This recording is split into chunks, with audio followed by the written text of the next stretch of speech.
بسم اللہ الرحمن الرحیم۔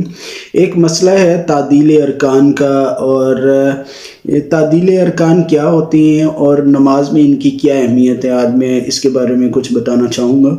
تعدیل ارکان کہتے ہیں کہ کسی بھی نماز میں جتنے بھی رکن ہوتی ہیں ان اراکین کو، ان رکن کو جو ہے اطمینان کے ساتھ ادا کرنے کو تعدیل ارکان کہتے ہیں۔ فار ایگزامپل آپ رکوع میں گئے ہیں تو اطمینان کے ساتھ رکوع کرنا، اور پھر جب قومے میں کھڑے ہوئے ہیں تو قومے میں آپ نے جو ہے وہاں پہ تھوڑا سا سپیس دینا ہوتا ہے، تھوڑا سا گیپ دینا ہوتا ہے، تو اس کو تعدیل ارکان کہتے ہیں۔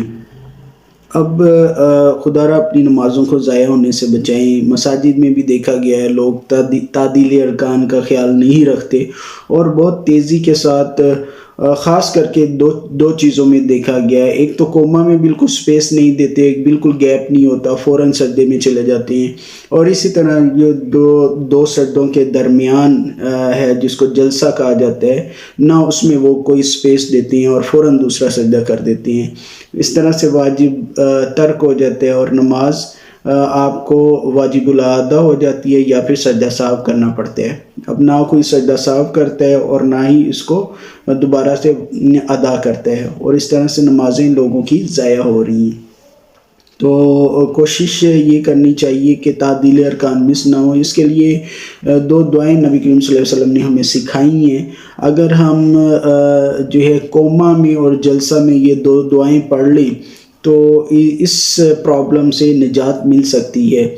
تو جیسے ہی آپ رکوع کے لیے جاتے ہیں، رکوع میں جو ہے سبحان ربی العظیم، سبحان ربی العظیم، سبحان ربی العظیم پڑھنے کے بعد جب آپ سمیع اللہ لمن حمدہ ربنا لک الحمد کہتے ہیں، تو اس کے ساتھ ہی ایک دعا آپ اگر پڑھیں حمدن کثیرن طیبن مبارکن فیہ، تو اس سے ایک تو آپ کا وہ جو سپیس ہے، وہ جو گیپ ہے، وہ ارکان جس کو تعدیل ارکان کہا جاتا ہے وہ ادا ہو جائیں گے، اور دوسرا یہ ہے کہ آپ کو دعا کے پڑھنے کا بھی ثواب مل جائے گا، اور نبی کریم صلی اللہ علیہ وسلم کی سنت پر عمل کرنے کا ثواب مل جائے گا۔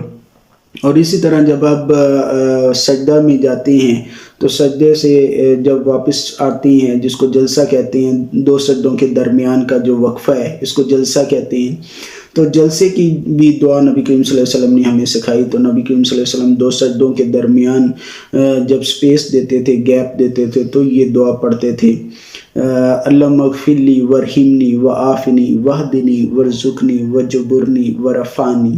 اور یہ ساری دعائیں رزق کی دعا ہے، حفاظت کی دعا ہے، اور یہ ساری دعائیں ہمارے لیے انتہائی ضروری ہیں۔ ان کو پڑھنے سے ایک تو ہماری حاجات پوری ہوں گی، دوسرا نبی کریم صلی اللہ علیہ وسلم کی سنت پر عمل ہو جائے گا، تیسرا جو مین مسئلہ ہے تعدیل ارکان کا، وہ تعدیل ارکان اس سے ادا ہو جائے گا اطمینان کے ساتھ۔ آپ جو ہے تعدیل ارکان کر سکیں گے، اور اس طرح سے آپ کی نماز ضائع ہونے سے بچ جائے گی۔ تو اللہ تعالیٰ عمل کی توفیق عطا فرمائے۔